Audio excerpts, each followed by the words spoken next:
Amelia Hart had never been so nervous over a cup of coffee in her life. Her wheelchair rested neatly beside a small corner table in the Sunbeam Café, a cozy place filled with the smell of roasted beans, baked pastries, and a hum of soft conversation. She'd arrived 15 minutes early, partly because she didn't want to risk being late, but mostly because she didn't want to draw attention when maneuvering her chair through the narrow aisles. Her date, a man named Ryan she'd met online, was supposed to meet her at 2 o'clock. He'd seemed kind in messages, funny, even. Someone who didn't flinch when she'd mentioned her paralysis after a car accident 3 years ago. He'd said, "You seem amazing. I'd love to meet you." For the first time in a long time, Amelia had dared to hope. She looked at the clock above the counter. 2:20. Maybe he was stuck in traffic. By 2:45, her smile had begun to fade. She checked her phone again. No new messages. She typed, "Hey, are you still coming?" Then deleted it before pressing send. The waiter refilled her coffee, offering a sympathetic look she didn't want to see. "Everything all right, ma'am?" "Yes," she lied with a practiced smile. "Just waiting for someone." The bell above the cafe door jingled again. Her heart leapt, only to fall when she saw an elderly couple walk in, laughing softly as they held hands. By 3 o'clock, she knew. He wasn't coming. Her chest tightened as she stared at the empty chair across from her. She'd told herself she was ready to date again, that she was past the fear of being pitied or judged. But sitting there, alone, she felt all of it rush back. Her phone buzzed. A new message. She glanced at the screen. "Sorry, something came up. Maybe another time." No apology. No explanation. Just maybe another time. Amelia bit the inside of her cheek to keep from crying in public. She packed her purse quietly, pretending not to notice the few curious glances from nearby tables.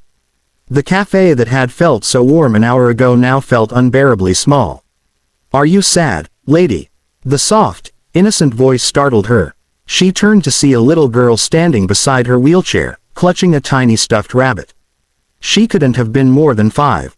Big brown eyes, hair in 2 uneven pigtails, and a look of pure concern.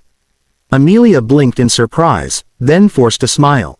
"A little, maybe, but I'll be okay." Before the girl could reply, a deep, apologetic voice came from behind her. "Sophie, you can't just run up to strangers like that." Amelia looked up to see a tall man in a crisp charcoal suit, slightly out of breath, his tie loosened as if he'd been chasing his daughter through the cafe. His eyes, gray with a hint of warmth, met hers, and something gentle flickered there.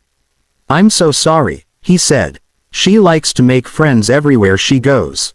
Amelia shook her head. "No need to apologize. She just saved me from feeling invisible." The man smiled, his expression softening. "Then maybe she did something right for once." "Daddy," Sophie protested, "I always do things right." The man chuckled and crouched down beside her. "Sometimes," he teased, before turning back to Amelia. "I'm Daniel, by the way." "Amelia," she replied, extending her hand. He shook it gently. His handshake was firm but not overbearing, a rare kind of respect that didn't feel laced with pity. Sophie tugged at Amelia's sleeve. "Do you want to sit with us? Daddy says nobody should sit alone." "Sophie," Daniel began, but Amelia laughed. "Actually, that sounds nice." They moved to a larger table by the window. Daniel offered to buy her another coffee, and what began as an awkward apology turned into an effortless conversation. He listened, laughed, and asked questions without a trace of discomfort. When Amelia finally looked at the clock, 3 hours had passed. As they prepared to leave, Daniel hesitated. "Would you let me take you to dinner sometime? Emma's already decided you're her favorite person." Amelia's heart lifted. For the first time in a long while, she felt seen, not as someone broken, but as someone worth knowing. Mara Jenkins sat at a small corner table, her wheelchair parked neatly beside her, a soft hiss from the espresso machine echoing through the warm hum of chatter and clinking cups. She had chosen the cafe carefully, quiet, open space, kind staff, because this was supposed to be her fresh start. Her first date since the accident. She'd met Ben on a photography forum. He was charming, funny, and, at least through messages, kind. When she'd told him she used a wheelchair, he'd said all the right things. "That's not a problem." I just want to meet you. But as the clock ticked past 2, then 2:30, and the seat across from her remained empty, the weight of disappointment pressed down harder than she'd expected. At 3, she accepted it, he wasn't coming. She stared at her phone, the chat window still open, her last message unread. The barista stopped by to ask if she wanted another latte. Mara smiled politely, shaking her head. Her half-finished cup had gone cold long ago. She reached for her laptop instead, opening the file that had kept her sane these past few months, her design sketches. Rows of digital drawings filled the screen, jackets with side openings, pants with magnetic fasteners, elegant cuts that made sitting look graceful instead of awkward. Adaptive fashion, she called it. Clothing made for people like her, not around them. She was sketching when a tiny voice beside her said, "Why do your legs have wheels?" Mara turned and found a little girl, maybe 6, staring up at her with innocent curiosity, clutching a toy giraffe. Before she could answer, a man hurried over, slightly out of breath. "Sophie, what did I tell you about running off?" The little girl looked guilty for 2 seconds, then said, "I was just asking her. She has cool wheels." The man gave Mara an apologetic smile. "I'm so sorry. She's extremely social." Mara chuckled softly. "It's okay. I like her honesty." He laughed. "I'm Adrian," he said, extending a hand. "And this is my daughter." "Mara," she said, shaking his hand. "Do you mind if we sit for a bit?" He asked. "We were waiting for our order, and Sophie seems to have already claimed you." Mara gestured to the empty seat. "Be my guest. It's not like I'm waiting for anyone anymore." They chatted easily. Adrian turned out to be the CEO of a design firm. When he glanced at her laptop, his curiosity grew. "Are those yours?" "Yeah," Mara said. "It's just an idea. Adaptive clothing for wheelchair users." He leaned forward. "That's brilliant." She smiled faintly. "It's niche." He shook his head. "Niche is what changes the world." He handed her his business card. "Adrian Lewis, Ether Design Group. Send me your proposal. We need innovation like that." Months later, Mara's brand launched with Adrian's company's backing. The man who showed kindness that day didn't just see her, he helped the world see her potential. Elena Marsh sat at the far corner of the cafe, her wheelchair angled neatly against the small wooden table. It was a bright afternoon, sunlight spilling through the wide windows and painting soft patterns on the floor. Around her, couples chatted and laughed, their coffee cups steaming in the November chill.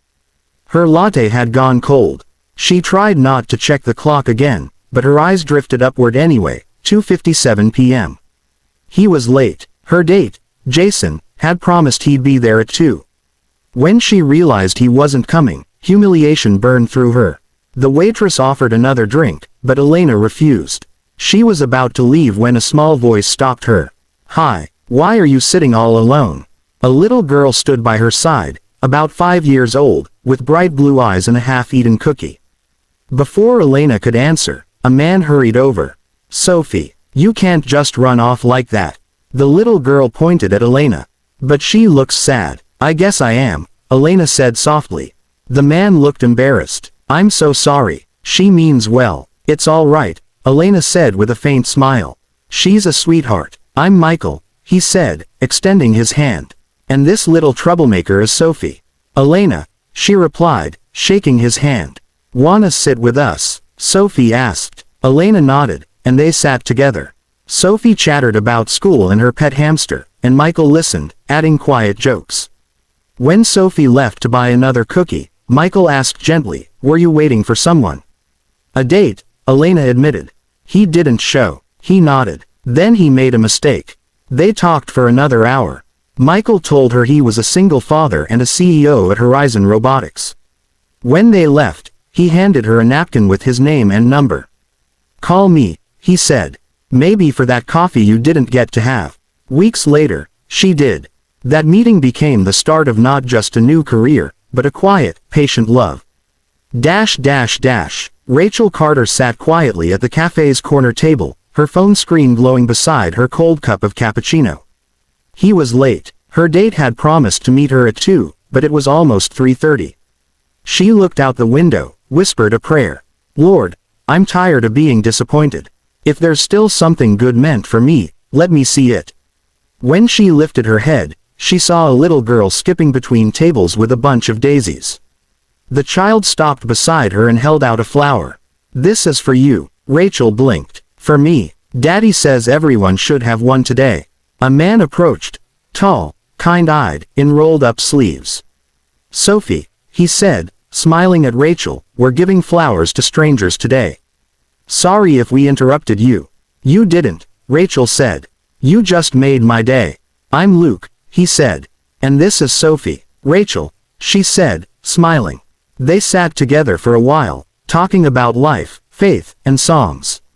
When Rachel quoted, "The Lord is close to the brokenhearted," Luke nodded. We all pass through something, he said softly. As they left, Luke gave her one last daisy. Maybe that date wasn't supposed to show up, he said. Maybe someone else was meant to.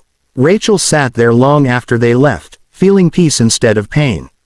2 weeks later, she met Luke again, this time at a church charity event. They spent the afternoon laughing with Sophie, painting signs, and talking about second chances. By spring, Rachel sat in the same cafe again, but this time, she wasn't alone. Sophie sat beside her with hot chocolate, and Luke smiled across the table. She whispered a prayer of thanks. Sometimes, she realized, God doesn't fix broken plans, he replaces them with something far better.